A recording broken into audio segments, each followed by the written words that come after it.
Yuli adalah seorang wanita muda yang menawan, dengan senyum yang selalu berhasil memikat siapa saja yang melihatnya. Namun, lebih dari sekadar kecantikannya, Yuli dikenal sebagai sosok yang penuh tekad dan kerja keras. Ia memulai bisnis fashionnya dari nol, dengan modal yang sangat terbatas dan hanya berbekal passion serta keahlian dalam desain. Bisnisnya berkembang pesat berkat ketekunan dan kemampuan inovatifnya, hingga akhirnya Yuli berhasil mendirikan merek fashion yang kini menjadi salah satu yang paling dibicarakan di kota. Meskipun sibuk dengan dunia bisnis, Yuli selalu berusaha menjaga penampilannya dan tetap menjadi pribadi yang rendah hati. Ia percaya bahwa keindahan sejati tidak hanya terletak pada penampilan luar, tetapi juga dalam karakter dan dedikasi terhadap apa yang dicintainya. Pada suatu titik dalam hidupnya, Yuli bertemu dengan Farhad, seorang pria yang tampaknya sempurna, tampan, cerdas, dan berpenampilan menarik. Farhad adalah seorang pengusaha muda yang memiliki hubungan baik dengan keluarga besar. Ia seringkali memperlakukan Yuli dengan perhatian dan pujian, membuat Yuli merasa bahwa ia akhirnya menemukan seseorang yang bisa memahami dan menghargainya. Mereka menikah setelah beberapa bulan berkenalan, dan Yuli, meskipun sedikit ragu, merasa bahwa ini adalah langkah besar dalam hidupnya. Yuli berharap pernikahannya akan menjadi tempat yang aman, penuh cinta, dan kehangatan. Namun, seiring berjalannya waktu, harapan tersebut mulai sirna. Setelah menikah, Yuli pindah ke rumah mewah yang dibeli oleh Farhad. Rumah itu megah, dengan taman yang indah dan perabotan yang serba modern. Tapi ada satu hal yang membuat Yuli merasa tidak nyaman. Rumah itu terasa asing baginya. Rumah itu bukan hanya milik Farhad, tetapi juga milik keluarganya, terutama ibu dan saudara perempuannya yang sering mengunjungi tanpa pemberitahuan. Farhad selalu berkata bahwa rumah ini adalah milik mereka berdua, tetapi kenyataannya, Yuli merasa seperti tamu di tempatnya sendiri. Walaupun ia ikut berkontribusi dengan penghasilan dari bisnisnya, Yuli merasa tidak dihargai. Selalu ada saja anggota keluarga Farhad yang datang dan merasa berhak mengatur segala sesuatu. Bahkan terkadang, ia merasa seperti seorang penghuni asing, terperangkap di rumah yang luas namun sunyi, di mana kehadirannya seakan tak pernah dihargai. Ibu mertua, Bu Dewi, selalu terlihat sibuk mengatur urusan rumah tangga tanpa memperhatikan perasaan Yuli. Sementara itu, Sinta, saudara ipar Yuli yang lebih muda, tak pernah ragu untuk memberikan komentar tentang penampilannya. Yuli, kenapa sih kamu nggak bisa lebih ramping? Bagaimana orang bisa menganggap kamu serius kalau penampilanmu begitu?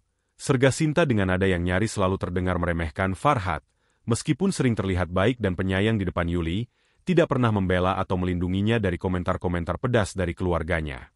Ia lebih memilih untuk menghindari konfrontasi dan mengatakan bahwa mereka hanya bercanda. Tentu saja, kata-kata itu tidak pernah cukup untuk mengurangi rasa sakit di hati Yuli. Ia merasa semakin terisolasi, di tengah kemewahan yang seharusnya membuatnya bahagia. Bahkan saat Yuli pulang larut malam setelah seharian bekerja keras mengembangkan bisnisnya, ia sering merasa seperti tak ada yang peduli. Rumah yang besar dan indah itu terasa dingin dan kosong, dengan sedikit sekali percakapan yang terjadi antara dia dan Farhad. Meski memiliki segala yang diinginkan banyak orang, mobil mewah, pakaian desainer, dan properti megah, Yuli merasa kehilangan arah. Ia merindukan kedamaian dan kenyamanan yang seharusnya didapatkan dalam pernikahan. Bukan hanya dalam bentuk materi di luar rumah yang megah itu, Yuli adalah seorang pejuang bisnis yang luar biasa, tetapi di dalamnya, ia merasa seperti seorang perempuan yang terpinggirkan dan dihina oleh orang-orang yang seharusnya menyayanginya. Sebagai seorang wanita muda yang pernah membangun impian besar dengan tangannya sendiri, Yuli merasa terkekang dalam kenyataan bahwa kehidupannya sekarang justru penuh dengan kesepian dan penghinaan yang tak tampak di luar. Dalam keheningan malam, Yuli sering bertanya-tanya, apakah semuanya akan selalu seperti ini? Apakah ia akan terus menjadi penghuni asing di rumah yang seharusnya menjadi tempat ia merasa paling diterima? Hari-hari Yuli di rumah besar itu semakin terasa seperti mimpi buruk yang tak kunjung berakhir. Meski di luar tampak sempurna dengan segala kemewahan yang dimilikinya, di dalamnya, Yuli semakin terperangkap dalam sebuah kenyataan yang pahit. Salah satu penyebab utama kebahagiaannya yang mulai memudar adalah keluarga Farhad, yang tampaknya tidak pernah bisa menerima kehadirannya. Sinta, saudara ipar Yuli yang lebih muda, adalah salah satu orang yang paling sering melemparkan ejekan. Sinta selalu terlihat mencibir setiap kali melihat penampilan Yuli, bahkan di saat-saat yang tak terduga. Yuli, serius deh, kok bisa ya, suami kamu pilih kamu? Aku nggak ngerti deh. Harusnya kamu lebih perhatian sama penampilan, bisa-bisa Farhad nggak betah loh. kata Sinta dengan nada menyindir. Seolah-olah Yuli tidak tahu apa yang ia ucapkan. Yuli hanya bisa menahan diri, berusaha untuk tidak membalas komentar pedas itu. Meski dalam hati, ia merasa sakit hati. Ia memang tidak bisa menutupi kenyataan bahwa tubuhnya lebih berisi daripada sebelumnya, terutama setelah ia menikah dan mulai menghabiskan banyak waktu untuk mengurus bisnis. Namun, ia tahu betul bahwa penampilannya bukan satu-satunya hal yang membentuk dirinya. Bisnis yang ia bangun dengan susah payah, serta dedikasinya yang besar terhadap keluarga dan karir, adalah hal-hal yang lebih penting bagi Yuli. Sayangnya, Sinta tampaknya tidak melihat itu. Bu Dewi, ibu mertua Yuli, tak kalah tajam dalam memberikan komentar. Ibu Farhat itu sering datang ke rumah, mengawasi segala sesuatunya dengan tatapan tajam. Tidak jarang, Bu Dewi memberikan sindiran halus yang membuat Yuli semakin merasa tak dihargai. Yuli, kamu tahu kan, keluarga kita itu sangat menjaga citra, terutama di depan orang banyak. Rasanya, kamu harus lebih memperhatikan tubuhmu, lebih ramping, lebih sempurna. Katanya suatu kali dengan nada yang terlalu santai, seolah hanya berbicara soal cuaca. Yuli mencoba untuk tersenyum, meskipun hatinya merasa terluka. Ia tahu bahwa tubuhnya bukanlah objek yang patut dinilai oleh siapapun, apalagi oleh orang-orang yang seharusnya mendukungnya. Namun, setiap kali ia berusaha menunjukkan kemampuannya, selalu saja ada yang mencoba merendahkan. Bagaimana bisa merasa dihargai jika setiap langkahnya selalu diikuti oleh kritik? Yang lebih menyakitkan lagi adalah sikap Farhat, suaminya. Meskipun Farhat selalu terlihat baik dan penuh perhatian di depan Yuli, di balik itu semua, ia justru memilih untuk berpihak pada keluarganya. Setiap kali Sinta atau Bu Dewi melontarkan hinaan atau sindiran, Farhat akan menjawab dengan sikap yang dingin dan mengabaikan perasaan Yuli. Sudahlah, Yul, mereka cuma bercanda. Jangan bawa hati. Mereka itu cuma sayang sama kita, kok, ujarnya dengan nada datar, tanpa ada rasa empati sama sekali. Namun, bagi Yuli, apa yang mereka katakan bukanlah canda. Itu adalah penghinaan yang menyentuh bagian terdalam hatinya. Yuli merasa seperti ia bukan bagian dari keluarga ini. Ia merasa seperti seorang asing, yang hanya dianggap sebagai alat untuk mendapatkan uang dan mengisi kekosongan dalam kehidupan Farhat. Setiap hari, Yuli merasa semakin terperangkap dalam ketidakpedulian, dan seiring berjalannya waktu, ia merasa makin kehilangan dirinya.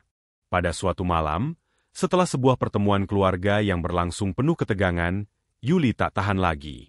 Ia menatap Farhat dengan mata yang penuh kesedihan. "Kenapa kamu tidak pernah membelaku? Farhat, kenapa kamu membiarkan mereka terus-menerus menghinaku?" Tanyanya dengan suara yang hampir pecah, penuh dengan kepedihan. Farhat hanya menghela napas panjang. "Yuli, kamu harus paham, mereka itu keluargaku. Aku nggak mau ada masalah. Lagi pula, mereka cuma bercanda.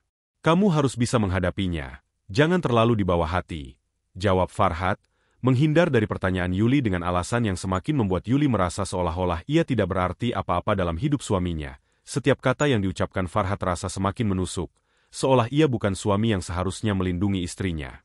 Yuli merasa dirinya bukan lagi seorang wanita yang penuh semangat dan ambisi, melainkan seorang perempuan yang terperangkap dalam relasi yang penuh dengan rasa malu, kecemasan, dan kesedihan. Pernikahannya kini terasa lebih seperti perjanjian kosong, di mana ia tidak lebih dari sekadar pelengkap dalam kehidupan Farhat. Sebuah pelengkap yang seakan-akan hanya berfungsi untuk memenuhi ekspektasi keluarganya. Setiap malam, setelah hari yang panjang dan penuh dengan ejekan, Yuli akan duduk sendirian di kamarnya, menatap cermin dan bertanya-tanya, apakah ia akan terus bertahan dalam pernikahan yang semakin lama semakin menghancurkan harga dirinya. Ia merasa lelah dengan dunia yang seakan menganggapnya hanya sebagai objek, bukan sebagai seorang manusia yang punya hak untuk dihargai. Hari itu, seperti hari-hari lainnya, Yuli terjaga pagi-pagi sekali, memulai rutinitasnya dengan penuh kebiasaan. Ia berusaha mengabaikan segala rasa sakit yang menggerogoti hatinya setiap kali bertemu dengan keluarga Farhat. Namun, entah mengapa, hari itu perasaan Yuli terasa semakin berat. Sesuatu yang tak beres terasa semakin mengganggu ketenangannya. Saat Yuli sedang berada di ruang tamu, ia tanpa sengaja mendengar percakapan antara Sinta dan Bu Dewi dari balik pintu yang sedikit terbuka.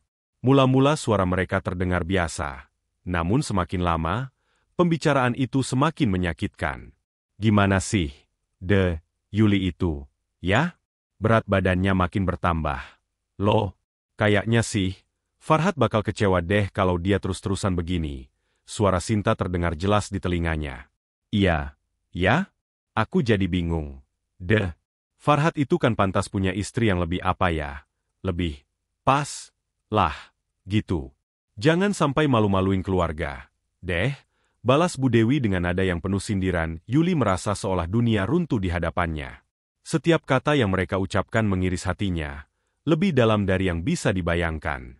Berat badan, penampilan, itu yang selalu jadi bahan pembicaraan mereka. Namun, apa mereka tahu betapa kerasnya Yuli berjuang untuk membangun segala sesuatu dalam hidupnya? Betapa lelahnya ia, bukan hanya fisik, tetapi juga emosional, menghadapi segala cemoohan dan tekanan dari orang-orang yang seharusnya menjadi tempatnya berlindung? Tidak. Mereka hanya melihatnya sebagai tubuh, bukan sebagai manusia. Yuli mencoba menahan air mata, tetapi akhirnya tak bisa lagi menahan isakan yang pecah begitu saja. Kenapa aku harus mendengarnya? Gumamnya pelan. Hatinya terasa begitu rapuh. Ia mengelap wajahnya dengan cepat, berusaha menenangkan diri. Dalam hati, ia berkata, ini belum selesai. Aku harus kuat. Namun, sekuat apapun ia berusaha, semakin lama ia merasa semakin terperangkap dalam kehidupan yang penuh dengan penilaian dan penghakiman. Setelah percakapan itu, Yuli berusaha untuk tetap tegar dan melanjutkan kehidupannya seperti biasa. Ia bertekad untuk tidak membiarkan komentar-komentar itu merusak dirinya. Namun, keadaan justru semakin buruk ketika Sinta memutuskan untuk tinggal sementara di rumah mereka. Alasan Sinta pindah ke rumah mereka adalah untuk membantu merawat ibu mereka, yang akhir-akhir ini merasa kurang sehat. Namun, Yuli segera menyadari bahwa kehadiran Sinta bukan hanya soal itu. Sinta tidak hanya mengatur ulang kamar tamu atau menata ulang ruang makan. Sinta mulai mengatur semuanya.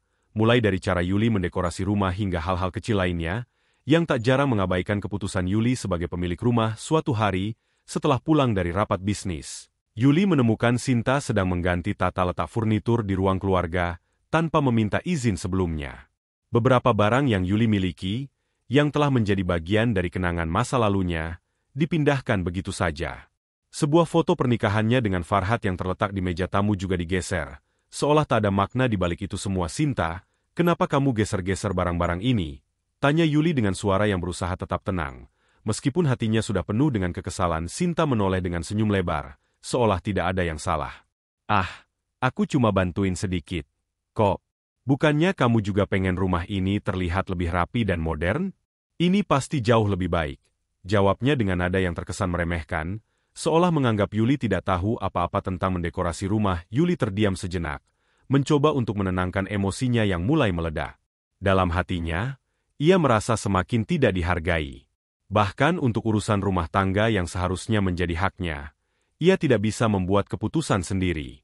Sinta, dengan segala keberaniannya, merasa berhak mengubah semuanya tanpa meminta pendapat Yuli terlebih dahulu. Keadaan ini semakin memburuk, dan Yuli merasa seolah terjepit. Farhat yang biasanya hanya diam saja, kali ini memilih untuk mendukung Sinta. Sudah, Yul, biarin aja. Sinta cuma bantu. Kok, enggak usah dibesar-besarin, katanya, tanpa ada usaha untuk melihat bagaimana perasaan Yuli yang terluka. Malam itu, Yuli duduk di sudut kamarnya, menatap jauh keluar jendela, merasa seolah dirinya tak ada artinya. Ia memikirkan semua yang telah terjadi, bagaimana ia berjuang, bagaimana ia merasa dihina, dan bagaimana keluarganya tidak pernah bisa menerima dirinya sepenuhnya. Apa yang sebenarnya aku cari dalam pernikahan ini? Apakah semuanya hanya tentang menuruti orang lain dan hidup dengan rasa sakit yang tak pernah berakhir? Tanyanya dalam hati, tak ada jawaban yang muncul. Yuli merasa kosong. Ia sudah terlalu lama menahan diri, mencoba untuk menjaga keluarga ini, mencoba untuk bertahan meskipun semua yang ia terima hanya rasa sakit. Namun, kini ia sadar, keputusasaan mulai menghampirinya. Keputusan besar harus segera diambil. Namun, pertanyaan yang ada di benaknya adalah, jika aku memilih untuk pergi, kemana aku akan melangkah? Hari-hari Yuli semakin penuh dengan kecemasan. Walaupun ia berusaha menjaga ketenangannya dan melanjutkan pekerjaannya, ada sesuatu yang terus mengganjal di hatinya.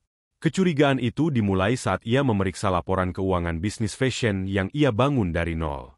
Biasanya, Yuli selalu menjaga aliran kas dengan sangat teliti, Tetapi kali ini ada yang terasa berbeda. Sejak beberapa minggu terakhir, Yuli mendapati adanya sejumlah besar transaksi yang tidak dikenalnya, jumlah yang cukup signifikan, yang terlihat diambil dari rekening bisnisnya.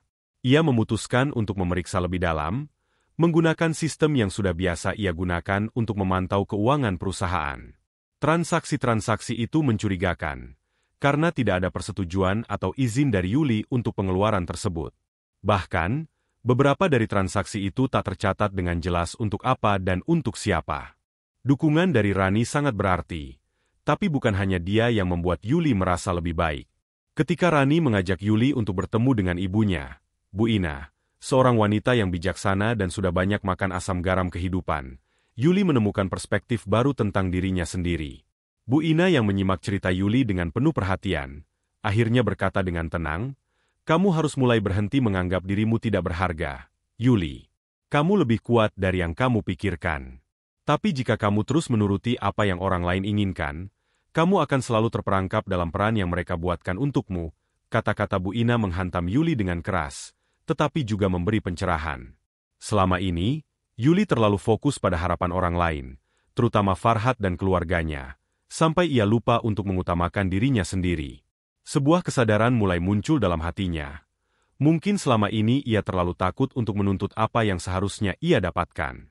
Dan sekarang, ia harus melangkah keluar dari bayang-bayang orang lain dan menemukan kekuatannya sendiri. Malam itu, setelah pertemuan dengan Rani dan Bu Ina, Yuli merasa ada perubahan yang terjadi dalam dirinya. Ia tahu bahwa untuk mengubah hidupnya, ia harus berani menghadapi kenyataan pahit yang selama ini ia hindari. Ia memutuskan untuk mulai menyelidiki semua pengeluaran yang dilakukan Farhat dan keluarganya, tanpa merasa takut atau ragu. Dengan semangat baru, Yuli mulai membuka laptopnya dan mengakses dokumen-dokumen keuangan yang sudah lama ia simpan. Dari sana, ia menemukan lebih banyak bukti yang mengungkapkan pengkhianatan Farhat dan keluarganya. Transaksi mencurigakan, pemindahan uang untuk kepentingan pribadi, dan bahkan sejumlah uang yang digunakan untuk membayar utang-utang yang tidak pernah ia ketahui sebelumnya. Semua ini menunjukkan bahwa selama ini Farhat tidak hanya mengabaikan Yuli, tetapi juga berusaha menipu dan memanfaatkannya. Setiap temuan baru semakin mempertegas keputusan Yuli untuk tidak tinggal diam.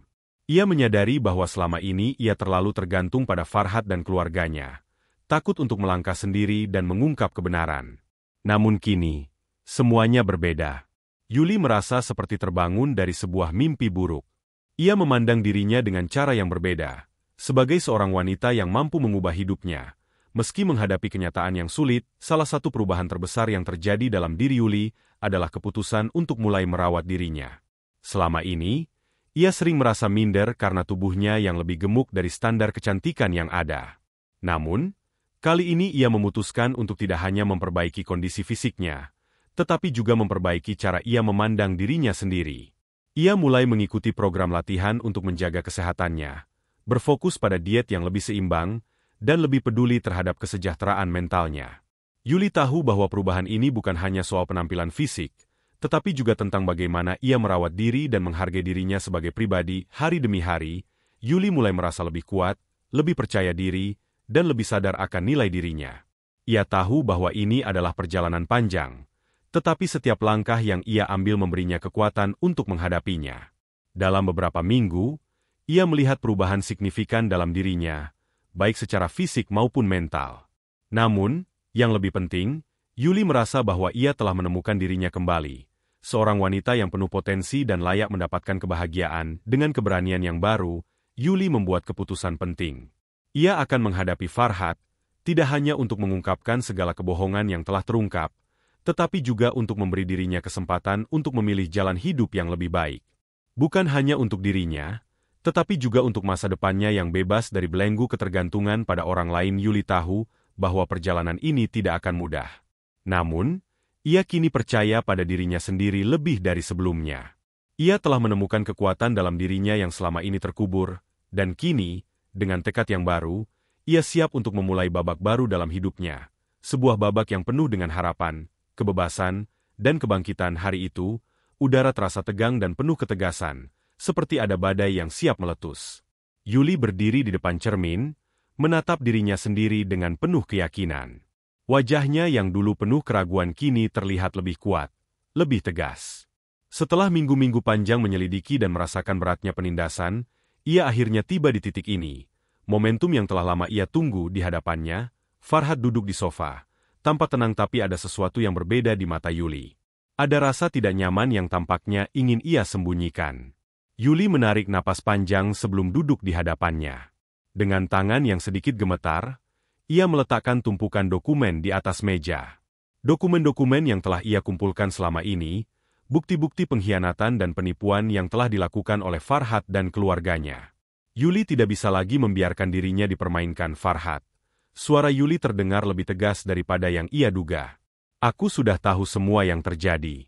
Semua pengeluaran yang tidak jelas. Semua transaksi mencurigakan dan yang paling buruk, semua kebohongan yang selama ini kamu tutup-tutupi dariku. Farhad terlihat terkejut sejenak, namun segera menurunkan pandangannya ke meja, seolah berusaha mencari cara untuk menyembunyikan rasa cemas. Yul, kamu terlalu banyak berpikir. Itu hanya masalah kecil. Semua yang aku lakukan itu untuk kepentingan keluarga kita. Jawabnya dengan nada terburu-buru. Seolah ia berharap Yuli akan kembali tenang dan membiarkannya melanjutkan apa yang sudah ia mulai untuk kepentingan keluarga. Yuli tertawa sinis, meskipun hatinya bergejolak. Aku bukan bodoh, Farhad. Semua uang itu, uang yang aku kumpulkan dengan darah dan keringatku, dipakai untuk memenuhi keinginan keluargamu, kebutuhan yang tak pernah aku setujui. Dan sekarang, aku tahu kamu bahkan membeli properti atas nama orang lain menggunakan uangku. Ini lebih dari sekadar masalah kecil. Farhad berusaha untuk tetap tenang, meski wajahnya mulai memerah. Yuli, kamu terlalu emosional. Semua yang aku lakukan, itu untuk kita. Untuk masa depan kita. Aku tidak ingin kamu merasa terbebani dengan masalah-masalah ini, tidak. Yuli hampir berteriak, menahan amarah yang sudah lama terpendam. Yang aku rasakan selama ini bukan kebahagiaan. Aku merasa seperti alat, seperti mesin yang terus bekerja tanpa dihargai. Semua yang kamu lakukan hanya untuk memenuhi egomu dan keluarga kamu. Aku bukan mesin, Farhad. Aku seorang manusia dengan perasaan, dan aku tidak akan lagi membiarkan diri diperlakukan seperti ini. Farhad terdiam, matanya berpindah antara Yuli dan dokumen yang tergeletak di meja. Rasa malu mulai muncul di wajahnya, namun ia tidak siap untuk menerima kenyataan yang terlalu pahit. Ia mencoba mencari alasan lain, berharap Yuli akan melemah seperti biasanya. Aku hanya ingin yang terbaik untuk kita berdua. Kenapa kamu tidak bisa mengerti itu? Karena aku sudah cukup mengerti, Farhad. Yuli berkata dengan nada yang jauh lebih rendah, tetapi penuh kepastian. Aku sudah cukup mengerti bahwa aku tak bisa lagi hidup dengan cara ini. Aku tidak bisa hidup dalam bayang-bayang kebohonganmu, dalam pengorbanan yang tak pernah dihargai. Aku butuh hidupku kembali, dan aku butuh merasakan kebebasan itu. Saat Farhad hendak membalas, Yuli memotongnya dengan suara yang lebih tegas. Aku sudah cukup sabar, cukup memberi kesempatan. Tapi tidak ada lagi ruang untuk kebohongan, tidak ada lagi tempat untuk manipulasi. Aku akan ambil kendali atas hidupku, Farhad. Dan aku tidak takut untuk melangkah maju. Meski itu berarti aku harus meninggalkanmu. Farhad duduk terpaku. Mulutnya terbuka sedikit seolah hendak berkata sesuatu, namun tidak ada kata yang keluar. Yuli merasakan sakit yang dalam, namun juga sebuah kebebasan yang tidak pernah ia rasakan sebelumnya. Selama ini, ia selalu takut kehilangan Farhad, takut dihakimi keluarga, takut akan masa depannya yang tak pasti. Tapi hari ini, di hadapan Farhad, ia merasa seperti ia akhirnya menemukan kekuatannya. Dengan perlahan, Yuli bangkit dari kursi dan mengambil tasnya. Aku sudah memutuskan, Farhad. Aku akan menjalani hidupku sendiri. Aku akan mulai dari nol, tanpa kamu, tanpa mereka. Dan aku akan lebih bahagia tanpa terus-menerus dibebani oleh kebohongan ini. Farhad tidak bergerak, hanya terdiam dalam kekalahan. Yuli berjalan menuju pintu, dan saat ia melangkah keluar, ia tahu bahwa langkah ini adalah langkah pertama menuju kebebasan yang sejati. Ia telah membela dirinya sendiri, dan meskipun hatinya masih penuh dengan luka, ada rasa lega yang mengalir dalam dirinya. Ini bukan hanya tentang mengakhiri sebuah pernikahan yang penuh kebohongan, tetapi juga tentang mengakhiri babak dalam hidupnya di mana ia tidak pernah merasa dihargai. Kini, Yuli berdiri di ujung pintu itu, siap untuk menulis babak baru dalam hidupnya. Satu yang penuh dengan kekuatan dan kebebasan yang selama ini ia dambakan, tanpa menoleh ke belakang. Yuli melangkah keluar dengan keyakinan baru. Setelah konfrontasi yang mengguncang itu, dunia Yuli berubah dalam sekejap. Langkah pertama yang ia ambil adalah mengumpulkan semua sisa-sisa kekuatan yang ada dalam dirinya. Di balik pintu yang ia tutup dengan keras setelah meninggalkan Farhat, ada sebuah kehidupan baru yang menanti. Kehidupan yang bukan hanya bebas dari kebohongan dan penindasan, tetapi juga penuh dengan potensi yang belum ia sentuh. Yuli memulai hari-harinya dengan langkah yang penuh niat. Ia tahu bahwa untuk benar-benar meraih kebebasan, ia harus membebaskan dirinya dari segala hal yang mengikatnya. Tanpa pikir panjang, Yuli pergi ke kantor bank, membawa semua dokumen yang berkaitan dengan bisnisnya. Dengan hati-hati dan penuh kewaspadaan, ia memindahkan aset-aset bisnisnya ke akun pribadinya. Setiap transaksi yang ia lakukan terasa seperti langkah besar menuju kebebasan finansial yang selama ini ia impikan. Untuk pertama kalinya, ia merasakan kendali atas hidupnya, dan ini lebih berharga daripada semua uang yang telah ia hasilkan sebelumnya. Tak lama setelah itu, Yuli menemui seorang penasihat keuangan untuk memastikan bahwa segala sesuatunya berjalan dengan benar. Ia ingin tahu bagaimana cara melindungi aset-asetnya, mengelola penghasilannya, dan memastikan tidak ada yang bisa mengontrol hidupnya selain dirinya sendiri. Penasihat keuangan itu memperkenalkan Yuli pada konsep perencanaan keuangan yang lebih matang, dan betapa pentingnya menjaga kestabilan finansial jangka panjang. Dengan setiap saran yang ia terima, Yuli merasa semakin percaya diri dan semakin menyadari bahwa ia bukan lagi wanita yang tergantung pada orang lain untuk bertahan hidup. Ia sudah cukup kuat untuk berdiri sendiri, namun, kebebasan finansial bukanlah satu-satunya hal yang Yuli kejar. Setelah bertahun-tahun merasa terkekang oleh kritik dan hinaan, Yuli memutuskan untuk melakukan perubahan pada dirinya, bukan hanya dari segi finansial, tetapi juga fisik dan emosional. Ia mendaftar di pusat kebugaran dan memulai program diet yang lebih sehat. Bukan untuk memenuhi ekspektasi orang lain, tapi untuk dirinya sendiri. Setiap kali ia menyelesaikan latihan yang berat atau berhasil mengendalikan pola makan yang lebih sehat, ia merasakan rasa pencapaian yang tak pernah ia rasakan sebelumnya. Itu adalah kemenangan kecil yang setiap harinya membawa Yuli semakin dekat dengan versi terbaik dirinya. Selama perjalanan itu, Yuli juga bekerja keras untuk menyembuhkan luka-luka emosionalnya. Ia berkenalan dengan psikolog yang membantunya memahami dan melepaskan rasa sakit yang selama ini ia pendam. Sesi-sesi konseling itu membuka mata Yuli tentang betapa berharganya dirinya. Ia mulai belajar untuk menghargai diri sendiri, menerima kelemahannya, dan merayakan setiap pencapaian kecil yang ia raih.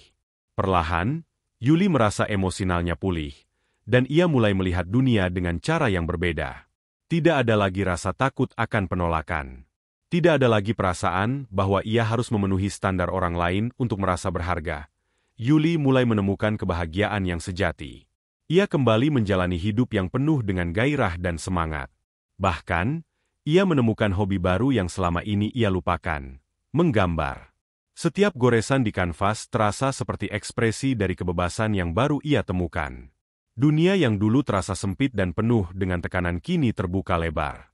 Yuli mulai merencanakan masa depan yang jauh lebih cerah, yang tidak lagi tergantung pada orang lain atau pada harapan-harapan yang tidak pernah ia inginkan. Suatu hari, saat ia duduk di balkon apartemennya yang baru, Yuli menatap matahari terbenam dengan senyum yang tulus. Ia sadar bahwa perjalanan panjang yang ia tempuh untuk mencapai titik ini, dari masa-masa sulit penuh penderitaan hingga bangkit dengan penuh kekuatan, adalah bagian dari dirinya yang tak ternilai harganya. Ia merasa lebih hidup dari sebelumnya, lebih kuat, dan lebih bebas. Tidak ada lagi kekangan atau rasa takut yang menghantuinya. Semua luka itu telah ia sembuhkan, dan yang tersisa hanyalah seorang wanita yang tahu siapa dirinya, yang tahu apa yang ia inginkan, dan yang siap menghadapi masa depan dengan penuh keyakinan. Yuli meneguk secangkir teh hangat sambil menikmati senja yang indah. Untuk pertama kalinya dalam hidupnya, ia merasa benar-benar bebas dari segala hal yang mengikatnya. Ini adalah hidupnya yang baru. Ia siap untuk melangkah lebih jauh, lebih tinggi, dan lebih bahagia. Perjalanan panjang Yuli menuju kebahagiaan sejati mulai membuahkan hasil yang luar biasa. Setelah berbulan-bulan bekerja keras, merawat dirinya, dan melepaskan beban emosional yang selama ini mengekang, ia mulai melihat betapa jauh dirinya telah berkembang. Tidak hanya fisik yang berubah, tetapi juga cara pandangnya terhadap hidup. Ia tidak lagi merasa perlu meminta izin atau pengakuan dari siapapun. Yuli kini mengetahui siapa dirinya, apa yang ia inginkan, dan yang lebih penting lagi, bahwa ia berhak untuk bahagia dan dihargai. Proses transformasi Yuli tidak hanya soal perubahan penampilan fisiknya, meskipun penurunan berat badan yang ia alami cukup signifikan, tetapi yang lebih mendalam adalah perubahan dalam cara dia memperlakukan dirinya sendiri. Dulu, ia selalu merasa tidak cukup baik, seakan-akan segala yang ia lakukan selalu tidak dihargai.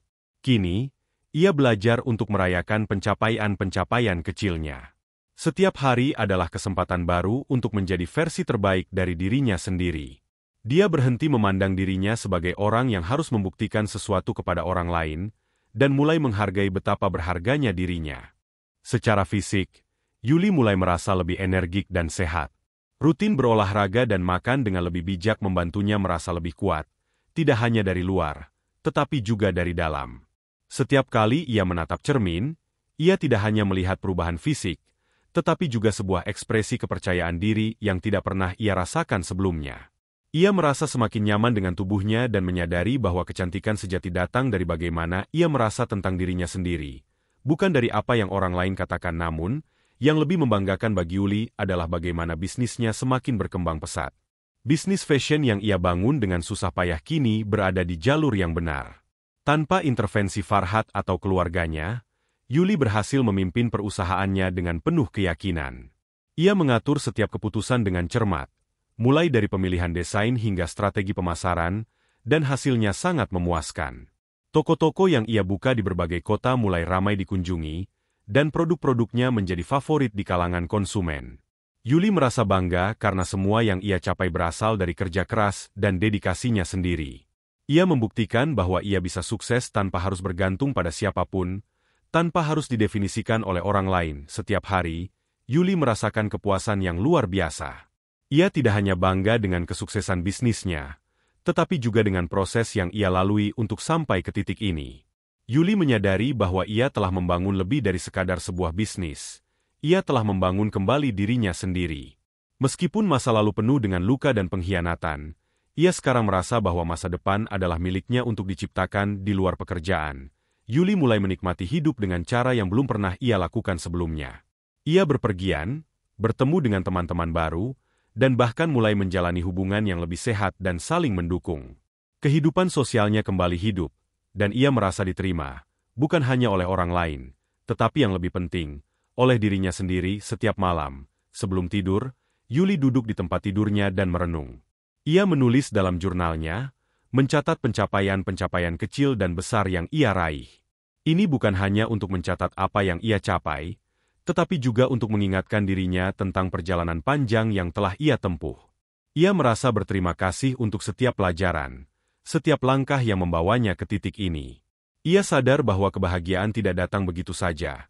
Ia adalah hasil dari keputusan-keputusan yang berani untuk berubah dan tidak membiarkan masa lalu mendefinisikan masa depannya. Masa depan bagi Yuli terlihat cerah dan penuh kemungkinan. Dengan setiap hari yang berlalu, ia semakin yakin bahwa kebahagiaan sejati berasal dari penerimaan diri yang penuh. Dia kini tahu bahwa ia tidak membutuhkan persetujuan orang lain untuk merasa cukup. Yuli adalah bukti nyata bahwa seseorang bisa bangkit dari keterpurukan, menemukan kekuatan dalam dirinya sendiri, dan menciptakan hidup yang lebih baik dari sebelumnya. Dengan semangat yang baru, Yuli melangkah ke masa depan, siap untuk menghadapi tantangan apapun yang mungkin datang. Ia tahu bahwa perjalanan ini belum berakhir, tetapi ia tidak takut lagi. Apapun yang terjadi, ia telah menemukan kekuatan dalam dirinya yang tak tergoyahkan. Dan itu adalah kebebasan yang sesungguhnya.